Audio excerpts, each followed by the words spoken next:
Assalamualaikum warahmatullahi wabarakatuh. Apa kabar semuanya anak-anak? Semoga dalam keadaan sehat walafiat dan tidak kekurangan satu apapun. Nah, hari ini semoga masih semangat ya belajarnya walaupun kita masih dalam keadaan PJJ seperti ini.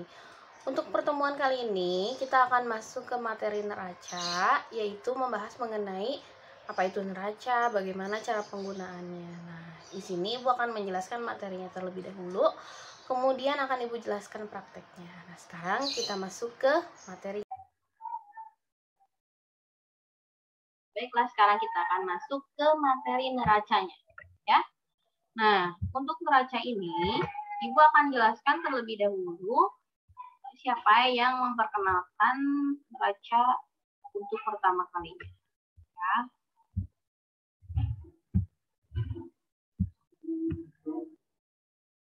Nah, neraca Ohaus ini merupakan beberapa alat ukur dari pokok massa, salah satunya neraca Ohaus. Yang memperkenalkan pertama adalah Gustav Ohaus, seorang ilmuwan asal New Jersey, Amerika Serikat. Nah, ilmuwan tersebut kelahiran 30 Agustus 1888. Dia memperkenalkan yang pertama ialah Ohaus Sulfate Strip Balance pada tahun 1912. Yang kemudian sekarang dikenal dengan nama neraca Ohaus. Berikutnya, jenis-jenis neraca Ohaus ini ada 3. Yang pertama ada Ohaus 2 lengan, ada Ohaus 3 lengan, dan juga ada Ohaus digital. Nah, untuk yang biasa kita gunakan di sekolah atau yang kita praktikumkan di sekolah ialah yang 3 lengan dan juga Ohaus digital. Ya. Ini adalah contoh dari neraca Ohaus 2 lengan. Mungkin kalian pernah melihat di pedagang-pedagang buah juga ada timbangannya seperti ini ya, contohnya bentuknya hampir sama. Ini contoh dari neraca Ohaus 2 lengan. Oke. Ini adalah contoh dari neraca Ohaus 3 lengan. Nah, ini bentuknya ya. Bentuknya nggak kelihatan, ini Ohaus 3 lengan. Oke. Sekarang yang berikutnya ada Ohaus digital. Ohaus digital ini ada yang terbuka seperti ini, kemudian ada yang tertutup seperti ini. Nah, ya. Untuk ini, untuk di sekolah ya biasanya kita menggunakan 2 timbangan ini untuk praktikum. Kalau kalian nanti kelas 11 atau kelas 12 kita praktikum. Kelas 10 juga kita praktikum, tapi kebanyakannya menggunakannya yang ini. Nah, yang ini penimbangan Ohaus yang tertutup ini ada pintunya, bisa membuka dan menutup. Ini biasanya digunakan untuk menimbang kain atau zat yang tidak berwarna. Biasanya zat kimia yang tidak berwarna, NaCl, NaOH, atau apapun. Nah, kemudian apabila kalian nanti menimbang ya, menimbangnya itu misalnya zat warna. Nah, biasanya kalau zat warna lebih banyak di sini menimbangnya karena biasanya zat warna itu takutnya berceceran. Jadi nanti kalau misalnya di sini lebih sulit membersihkannya, lebih baik di sini lebih mudah membersihkannya dan ketelitiannya lebih bagus yang tertutup ini ya. Oke. Sekarang kita masuk ke yang berikutnya. Nah, Ibu akan menjelaskan bagian-bagian dari neraca Ohaus 3 lengan. Yang pertama ada cawan beban. Cawan beban ini digunakan untuk menempatkan benda yang akan diukur ya. Cawan beban itu ini. Nah, ini cawan beban. Jadi nanti kalau kalian mau mengukur atau menimbang zat, disimpan di sini ya. Alat alat untuk menimbangnya dan juga zat. Kemudian tombol kalibrasi yang digunakan untuk mengkalibrasi neraca ketika neraca tidak dapat digunakan untuk mengukur. Ada juga lengan neraca atau neraca 3 lengan, berarti terdapat 3 lengan, dan untuk neraca 4 lengan ada 4 lengan ya. Untuk tombol kalibrasi di sini, ini tombol kalibrasi dan ini adalah lengannya. Nah, lengannya itu ada 3. Kemudian yang keempat ada pemberat atau anting yang diletakkan pada masing-masing lengan yang dapat digeser-geser dan sebagai penunjuk hasil pengukuran. Nah, ini antingnya yang sebelah sini ya. Jadi setiap lengan itu memiliki anting-anting ya yang bisa digeser untuk digeser, kalian butuhnya berapa, mau menimbang berapa, antinya harus digeser sesuai dengan kebutuhan timbangan. Kemudian ada titik nol atau garis kesetimbangan yang digunakan untuk menentukan titik kesetimbangan. Garis nol itu di sini. Jadi, kalau misalnya kalian awal menimbang, harus posisinya garis yang di sini, ya, garis di sini, dan garis yang di sini harus sejajar. Ini harus sejajar gini. Itu berarti kalian sudah bisa mulai menimbang untuk menimbang menggunakan neraca 3 lengan ini. Nah, kalau sudah sesuai garis seperti ini, kalian bisa menggeserkan antinya, digeserkannya sesuai dengan kebutuhan. Nah, sini ya, ini ada penjelasan mengenai bagian-bagian lengan yang ada di neraca Ohaus 3 lengan. Ya, neraca Ohaus 3 lengan ini disebut juga Ohaus triple beam. Ini mempunyai bagian-bagiannya seperti ini. Lengan depan memiliki anting logam yang dapat digeser dengan skala 0 sampai 10 gram. Jadi yang paling depan itu skalanya 0 sampai 10 gram. Masing-masing skalanya dia bernilai 1 gram. Nah, untuk lengan tengah ini tiap skalanya bernilai 100 gram. Jadi ada 100, 200, 300, 400 sampai 500. Lengan belakang sama seperti dengan lengan depan, tetapi dengan nilai skalanya 10 gram. Jadi 10, 20, 30 sampai 100 gram. Nah, untuk yang nilai 100 ataupun yang nilai puluhan ini tergantung neracanya. Biasanya ada yang puluhan ini disimpannya di tengah, yang ratusannya disimpan di belakang, ada juga yang ratusannya di tengah, ya. Nilai yang lengannya itu, nilai yang ada 100 sampai 500 itu di tengah, yang puluhannya di belakang. Jadi, lihat baik-baik nanti kalau kalian pakai neraca Ohaus 3 lengan ini. Nah, ini adalah contohnya, contoh dari lengan, bagian-bagian lengan. Di sini ada, karena yang pertama ini lengannya yang paling belakang ya. Jadi kalau kalian nanti mau praktek, itu yang pertama digeser itu yang belakang. Nah, jadi misalnya mau berapa nih? Mau 132 gram yang ditimbangnya. Kalau mau 132 gram, yang belakangnya ke 100, yang depan, yang tengahnya maaf ke 30, yang depannya ke angka 2. Jadi menggesernya itu dari bagian belakang ke tengah baru ke depan. Nah, kalau yang dicontohkan gambar ini, dia menimbangnya adalah 375,4. Nah, ya, karena di sininya yang belakangnya di antingnya digeser ke 300, kemudian yang tengahnya digeser ke 70. Nah, yang yang depannya ke angka 5, tapi ada ininya dia dilebihkan ke sini 4. Jadi 5,4.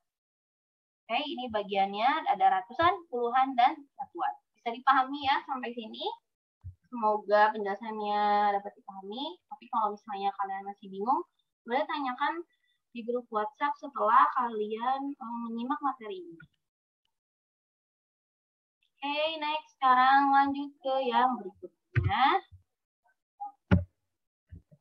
Nah, sini cara menggunakannya. Cara menggunakannya yang pertama, lepas pengunci, kemudian taruh dalam cawan atau wadah. Nah, jangan lupa terlebih dahulu lakukan kalibrasi dan juga bersihkan dengan cara memutar skrup ya. Kalau untuk kalibrasi, memutar skrup yang berada di samping atas piringan neraca. Yang tadi Ibu tunjukkan ya, pas bagian kalibrasinya ada skrup. Ke kiri atau ke kanan posisi 2 garis dengan sejajar. Pastikan benar-benar sejajar agar tidak terjadi kesalahan penimbangan. Jadi yang garis 0 itu harus benar-benar sejajar. Geser anting ketiga lengannya mulai dari lengan belakang ke lengan depan. Setelah itu jumlahkan nilai dari ketiga lengan tersebut. Jadi lihat dulu benar nggak jumlahnya yang akan kalian gunakan. Nah, sekarang kita akan masuk ke neraca Ohaus digital. Neraca Ohaus digital ada yang terbuka seperti ini. Ingat ya, ini yang terbuka, ini yang tertutup. Ya. Nah, ini bagian-bagian yang tertutup. Ini ada balance pen, dia biasanya untuk menyimpan alat tampungnya dan juga zat yang akan ditimbangnya. Ini pintunya, kemudian ini pintunya bisa dibuka tutup ya, bisa dibukanya dari samping kiri, samping kanan, bisa dibuka juga dari atas. Kemudian ada tombol start-nya, ada lampu standby juga, terus ada pair atau zero button. Jadi kalau misalnya kalian mau menimbang, awal menimbang sampai selesai menimbang, itu kalian harus pencet zero button atau tab. Terus kemudian apabila ternyata timbangannya tidak sesuai sama kayak tadi, kalian menimbang menggunakan 3 lengan, kalau misalnya terjadi tidak sesuai dengan yang kalian ini, makanya harus dikalibrasi terlebih dahulu. Nah, kalau di sini kalibrasinya hanya tinggal memencet tombol kalibrasi. Kemudian ada digital readout-nya, maksudnya di sini untuk menampilkan berapa gram yang kalian timbang atau enggak misalnya sudah di 0 atau belum. Nah, posisinya sebelum menimbang. Yang pertama ini adalah ada langkah kerja penimbangan dengan kaca analitik. Yang pertama, persiapan alat bantu penimbangan.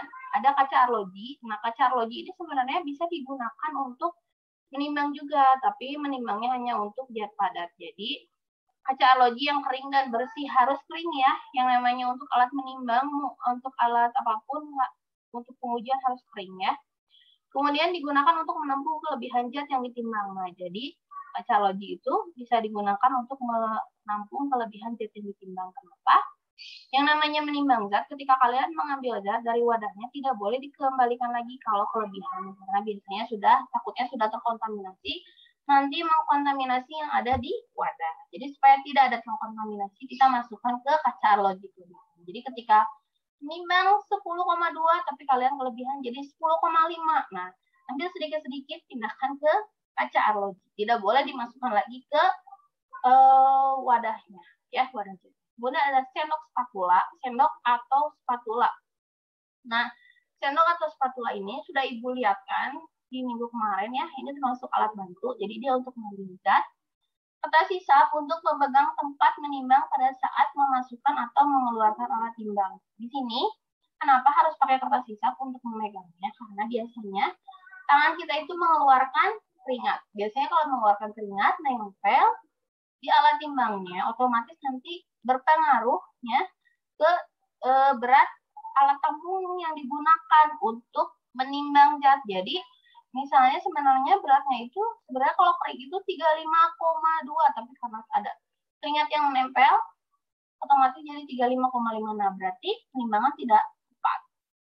Kemudian botol timbang sebagai penampung zat yang ditimbang. Nah, untuk botol timbang ini bisa digunakan untuk menampung zat yang akan ditimbang. Nah, botol timbang ini bisa digunakan untuk yang zat berbentuk serbuk atau padatan. Bisa juga pasta, bisa juga cairan. Nah, bisa untuk menimbangnya karena botol timbang itu bentuknya seperti gelas tapi tertutup, jadi lebih aman kalau kalian menimbang. Yang berikutnya, ini adalah langkah kerja penimbangan neraca analitik. Nah, yang pertama kalian harus periksa kebersihan neracanya terlebih dahulu, terutama piring neraca. Karena piring neraca ini harus bersih supaya hasilnya tidak keliru. Ya, jadi harus dibersihkan. Biasanya kita bersihkannya pakai kuas. Jadi bagian piringnya dibersihkan pakai kuas, pinggir-pinggirnya juga. Kalau misalnya sudah bersih, baru kalian periksa juga kedataran neraca dengan cara melihat waterpath dan mengatur struk pada kaki neraca sehingga gelembung air waterpath tepat di tengahnya. Nah, yang berikutnya, pemeriksaan kesetimbangan neraca yang dilakukan dengan membiarkan pointer bergoyang ke kiri dan juga ke kanan. Ini ada cara menggunakan neraca. Yang pertama, kalian harus melakukan terlebih dahulu neraca tersebut. Nah, jadi nanti kalau kalian mau menimbang, ya, kalian harus melakukan terlebih dahulu neracanya. Kemudian letakkan zat yang akan ditimbang pada bagian timbangan. Baca nilai yang tertera pada layar monitor neraca. Setelah dipergunakan, melakukan kembali neraca tersebut. Ya. Jadi, sebelum dan sesudah menimbang harus dimaukan. Ini hanya contoh penjelasan secara materinya. Untuk cara penggunaannya, nanti Ibu akan jelaskan, tapi tidak akan di laboratorium. Nah, demikian materi hari ini. Untuk materi neraca ini sudah cukup. Sekarang kita masuk ke praktek. Ya, Oke, kita mulai prakteknya. Terima kasih ya sudah menyaksikan materinya. Sekarang kita masuk ke praktikumnya. Nah, sekarang kita akan masuk ke praktikumnya. Untuk praktikumnya hari ini, Ibu akan menggunakan neraca yang biasa ada di rumah. Jadi kita akan melakukan praktikum sederhana di rumah. Nah, untuk praktikum menggunakan neraca yang ada di sekolah, Ibu akan contohkan pada pertemuan berikutnya atau lain kali kalau misalnya ada waktu. Nah, untuk sekarang kita akan menimbang menggunakan neraca biasa yang ada di rumah. Yang akan ditimbang di sini ialah ada air, ada kecap, dan juga ada gula. Jadi ini adalah 3 bahan yang berbeda. Yang satu berbentuknya zat padat dan serbuk, kemudian ada yang air, kemudian ada juga kecap yang berbentuknya kental. Nah, di sini Ibu juga akan mencontohkan 2 cara menimbang. Yang pertama, menimbangnya kita menimbang alat tampung terlebih dahulu, dilihat berapa, kemudian ditambahkan dengan jumlah zat yang akan kita timbang. Yang kedua, ada yang menimbang dengan cara menimbang alat tampungnya terlebih dahulu, kemudian kita nolkan kembali. Setelah dinolkan kembali, baru kita timbang zatnya, tapi alat tampungnya tetap di tempatnya. Oke? Sekarang mari kita perkenalkan alatnya terlebih dahulu yang kita bisa digunakan untuk di rumah. Ya. Ini adalah alat-alat yang Ibu gunakan untuk praktikum hari ini. Alat dan bahan ya. Baiklah, yang pertama Ibu akan jelaskan dulu alat yang akan digunakannya. Nah, alat yang digunakan yang pertama ini adalah neraca. Neracanya neraca biasa.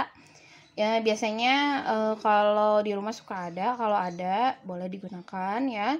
Nah, ini neracanya digital yang Ibu punya. Kemudian untuk alat timbangnya, alat untuk menampung zat yang akan ditimbang, di sini ada kaca arloji, ada botol timbang dan juga tutupnya ya. Jadi kalau ada tutupnya seperti ini, nanti ditimbangnya harus bersama tutupnya. Kemudian di sini ada spatula untuk nanti membantu mengambil zat yang akan ditimbang. Nah, kemudian karena tidak ada batang pengaduk, Ibu menggantinya menggunakan sumpit. Untuk alat tampungnya di sini karena tidak ada gelas kimia, Ibu menggunakan keler kecil yang bening. Oke, ini untuk alatnya. Sekarang kita masuk ke bahannya. Nah, ini adalah bahan yang akan Ibu gunakan untuk ditimbang hari ini. Ada air. Nah, kemudian ada gula, ada juga kecap yang akan Ibu timbang hari ini. Nah, kemudian untuk membersihkan neraca ini, karena sebelum praktek itu harus dibersihkan, Ibu menggunakan kapas, bisa juga menggunakan tisu ya, bebas, ataupun kalau ada kuas lebih bagus ada kuas ya. Oke, sekarang kita mulai praktikumnya. Kita mulai praktikum yang pertama. Kita akan praktikum sesuai dengan penjelasan materi yang tadi sebelumnya. Baiklah, yang pertama harus kita lakukan adalah membersihkan terlebih dahulu ya bagian neracanya, terutama bagian piringnya. Boleh kalau ada kuas di rumahnya pakai kuas ya, nanti karena kalian akan mencobanya di rumah, tapi tidak perlu divideokan seperti Ibu ya. Oke, bersihkan sampai benar-benar bersih, tidak ada sisa-sisa zat yang menempel di bagian piringan atau cawannya. Kalau sudah bersih, kalian nyalakan terlebih dahulu, pencet on off-nya. Nah, lihat apakah satuannya di gram atau di ons. Nah, kalau di ons berarti rubah ke modenya jadi biar jadi gram. Tapi kalau sudah gram seperti ini, tidak perlu pencet lagi tombol modenya. Nah, sekarang kita akan mulai menimbang. Untuk menimbang, yang pertama kalian harus pencet tombol 0 terlebih dahulu atau tab. Pastikan sudah benar-benar 0. Kemudian ambil alat tampung yang akan digunakan. Nah, yang pertama nih, buat alat tampung yang akan Ibu gunakan ialah botol timbang. Nah, oke. Botol timbang ini akan Ibu akan Ibu timbang dengan menggunakan tutupnya juga. Nah, kan tadi dijelaskan ya, kalau misalnya praktikum itu alatnya tidak boleh dipegang langsung oleh tangan, tapi harus menggunakan kertas hisap. Karena kita nggak ada kertas hisap, kita pakai tisu atau kapas ini. Nah, ini Sudah, terus kemudian kita simpan juga tutupnya, maaf. Nah, ini udah disimpan seperti ini, disimpannya. Kemudian kita lihat berapa. Oh iya, oke. Ternyata 4 gram ya, beratnya 4 gram. Nah, 4 gram. Kalau sudah, sekarang kita akan menimbang gula terlebih dahulu sebanyak 3 gram tanpa dinolkan terlebih dahulu. Ini berat awal penampungnya ya. Berat awal penampungnya dia 4 gram. Berarti kalau misalnya ibu akan menimbang gula sebanyak 3 gram, berarti harus sampai ini displaynya ini berubah jadi 7 gram. Jadi kita tidak nolkan terlebih dahulu untuk praktek yang pertama. Langsung ditambahkan gulanya. Oke, kita mulai tambahkan sedikit demi sedikit. Jangan lupa ya untuk mengambil gulanya. Sebelum mengambil, karena ini adalah bentuknya zat padat, harus ditepuk sebanyak 3 kali terlebih dahulu. 1, 2, 3. Baru kalian buka. Sudah dibuka, kita akan menambahkan sedikit demi sedikit gulanya sampai dia berjumlahnya 3 gram. Nah, ini kan ya, ini bagian sebelah sini sendok dan ada yang bagian ininya. Kalian boleh untuk menghancurkan seperti ini. Nah, kalau ada bongkahan, karena ini lebih gampang ya. Dan untuk menimbang jangan ambil yang ada bongkahan ininya ya, ambilnya yang serbuk supaya nanti kalau misalnya kelebihan lebih gampang. Oke, kita ambil yang enggak ada ini semutnya. Oke, kita masukkan sedikit demi sedikit. Ya, belum ya.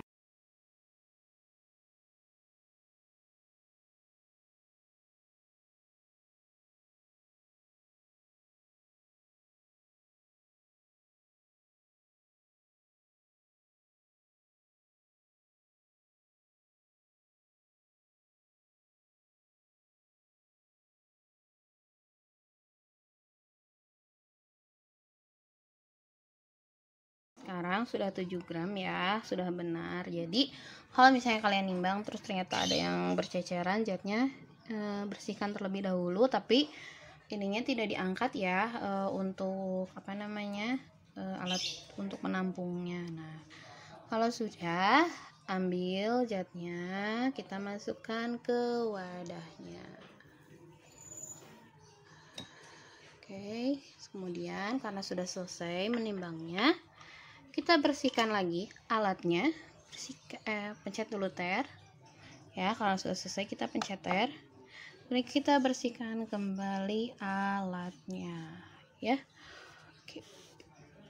Nah, selesai untuk penimbangan yang pertama, menimbang gula dengan cara langsung ditambahkan ya jumlah zatnya. Nah, kalau sudah selesai juga, di sini sendoknya disimpan.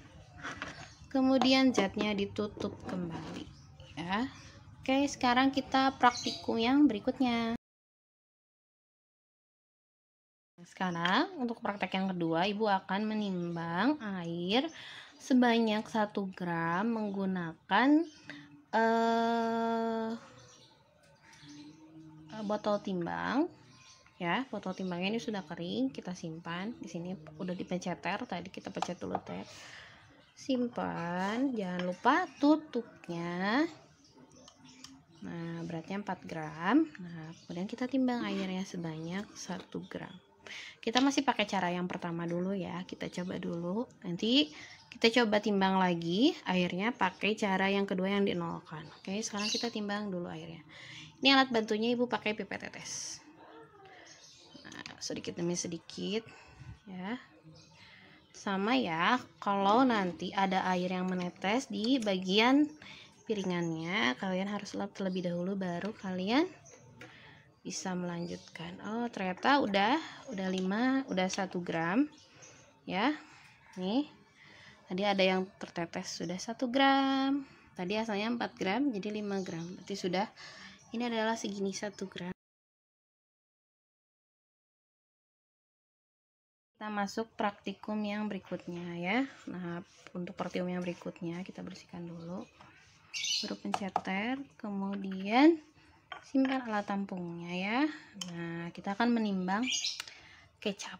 Oke, ini udah dilihat berat alat tampungnya 4 gram, tapi caranya di sini Ibu tidak akan langsung menimbangnya, tapi kita TR terlebih dahulu. Kembali ke 0, kita timbang sebanyak 2 gram saja. Oke, kita timbang sampai 2 gram, sampai dia berubah.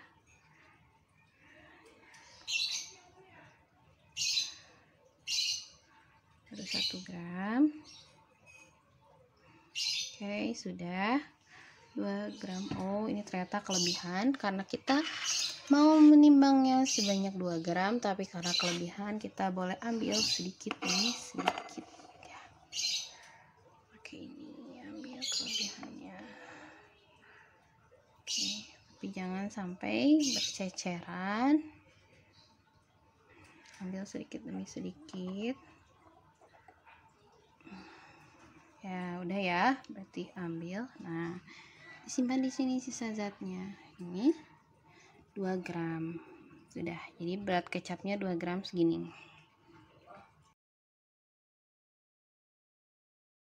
Kita sudah memasukkan gula dan juga air ke sini hasil menimbang. Sekarang kita akan belajar cara mengaduk ya. Kita akan belajar cara mengaduk larutan. Nah, kita tambahkan airnya sedikit demi sedikit lagi. Sekarang kita tambahkan, sama ya caranya. Cara menambahkannya sama dengan cara kalian praktikum di sekolah. Kita tambahkan sedikit demi sedikit karena tadi sudah dimasukkan gulanya ke sini pada saat menimbang. Nah, airnya boleh secukupnya sesuai kebutuhan sampai bisa diaduk. Jangan lupa tutup lagi. Nah, sekarang kita mulai aduk larutannya ya. Untuk mengaduk larutan, mulai ya mengaduknya. Begini cara mengaduknya. Oke, tidak boleh begini. Nah, itu tidak boleh, harus begini. Nah, di tengah. Oke, sampai benar-benar larut ya. Terus di tengah-tengah. Jadi tidak, kalau di sini tidak boleh ya. Yang pertama bisa menyebabkan alatnya pecah dan juga berisik pada saat bekerja. Aduk terus menerus.